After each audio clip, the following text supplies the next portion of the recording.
Number 4 early states of political system in India.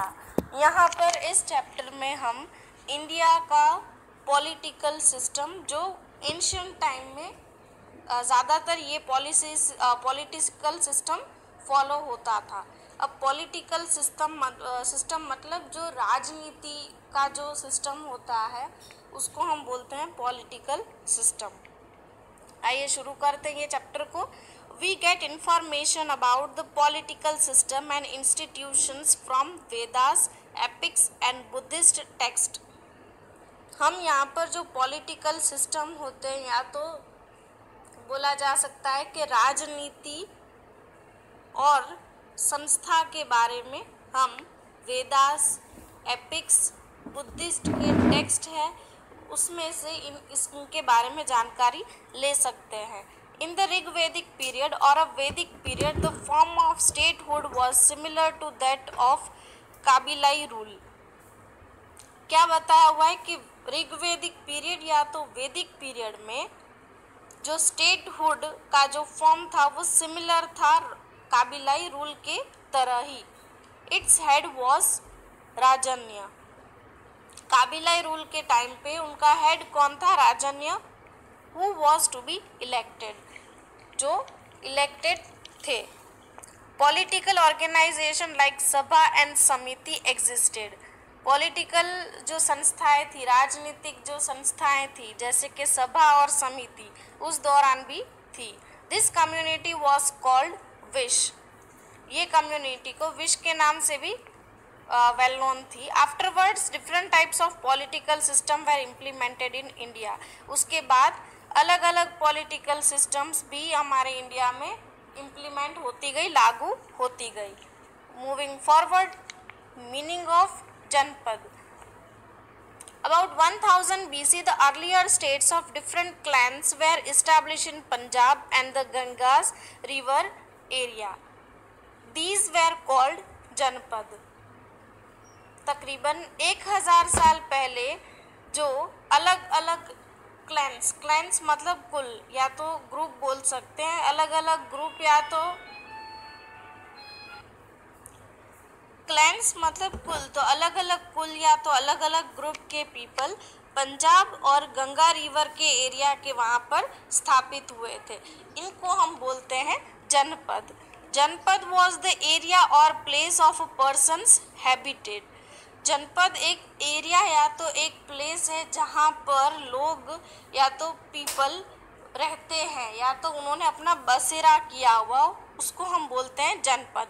The word जनपद is used in the sense of state. जो word जनपद है उसको state के भावना से पहचाना जाता है। Janapada was a state system that was very unique from the clan society of Rigvedic as.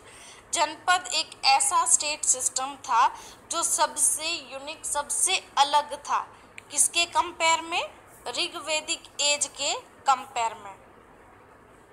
It includes the states of different groups like कुरु एंड पंचाल। जनपद अलग अलग ग्रुप के जो स्टेट्स है जैसे कि कुरु और पंचाल भी जनपद के अंदर ही समावेश करते हैं। आगे बढ़ते हैं। महाजनपद।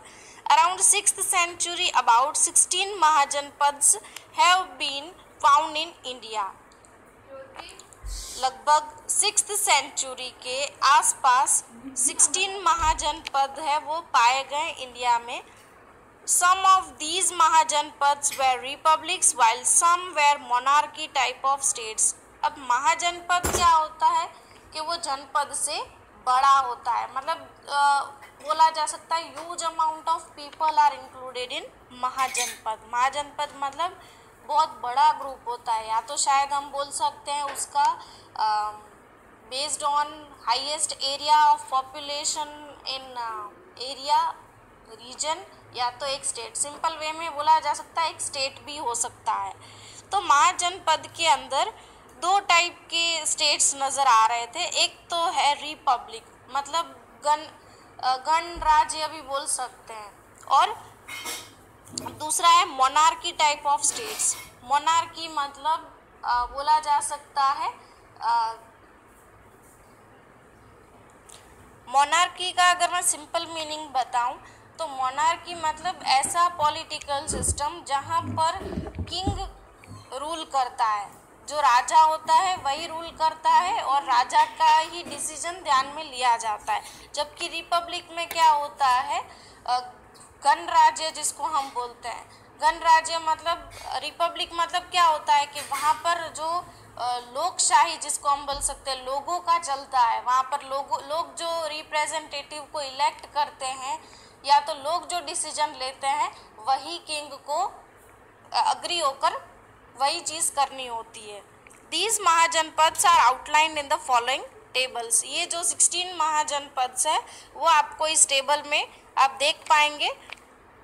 पहला है जैसे महाजनपद फर्स्ट अंग, तो उसका कैपिटल है चंपा और अभी करंट लोकेशन है ईस्ट बिहार। नेक्स्ट है वाजी जिसका कैपिटल है वैशाली और उसका करंट लोकेशन है नॉर्थ बिहार। ऐसे आपको टोटल 16 महाजनपद्स दिए हैं उसके कैपिटल और करंट लोकेशन के साथ। तो आप ये स्टडी करेंगे, तो ये सिर्फ नाम है, तो आप स्टडी करिएगा, आपको समझ में आ जाएगा।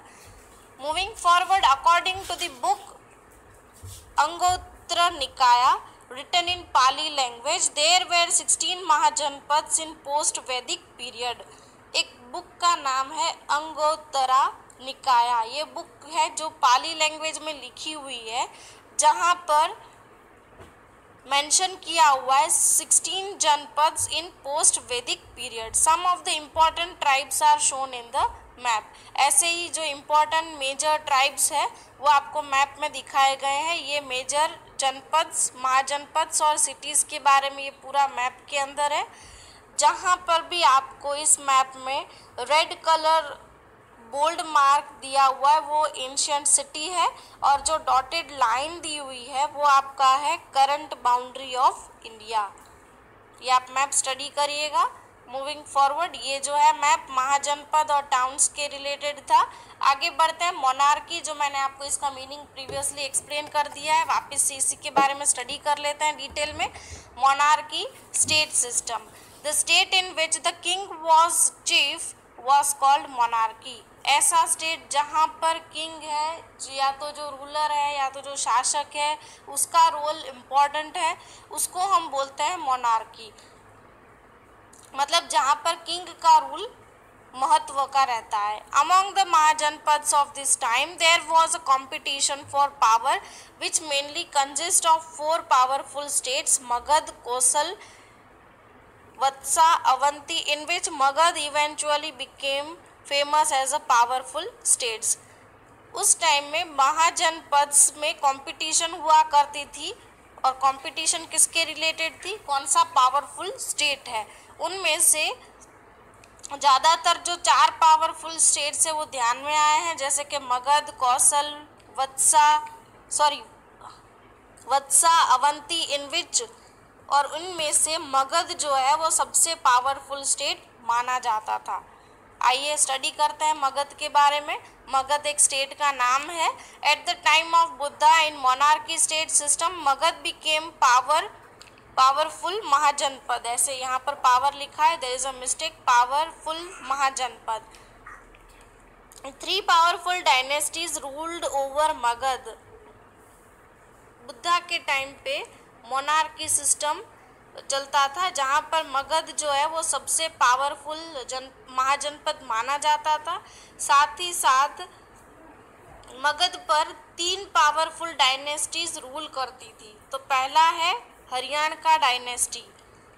बिम्बिसर was founder of this dynasty. Haryanka dynasty का फाउंडर कौन था, बिम्बिसर। ये आपको याद रखना है। Here it is given, Bimbisar was the founder of this dynasty. Headquarter capital of Magad was Rajgriha, जिसको गिरिव्राज भी बोला जाता है, which was situated on the banks of Ganga and Son river.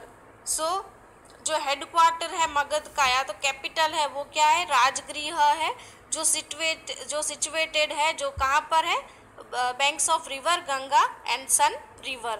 After him his son Ajatashatru came to power and made Pataliputra, जिसको पटना बोला जाता है, his capital.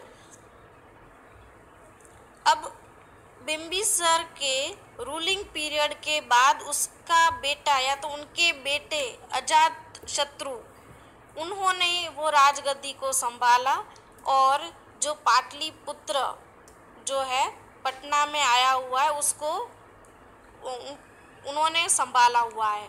He fought a war with Vajji union and defeated Lichchhavis. अब उन्होंने क्या किया है, अजात शत्रु जो थे वह पाटलिपुत्र का भी जो स्टेट या तो बोला जा सकता है कैपिटल है उसको संभाला, और फिर साथ ही साथ पावरफुल बनाने के लिए उन्होंने वॉर किया वाजी यूनियन के साथ और डिफीट किया लिच्छाविस को। In this way he extended the rule of Magadh, और इसी के साथ उन्होंने जो मगध का जो रूलिंग है वो और पावरफुल कर दिया। नेक्स्ट है नाग डायनेस्टी।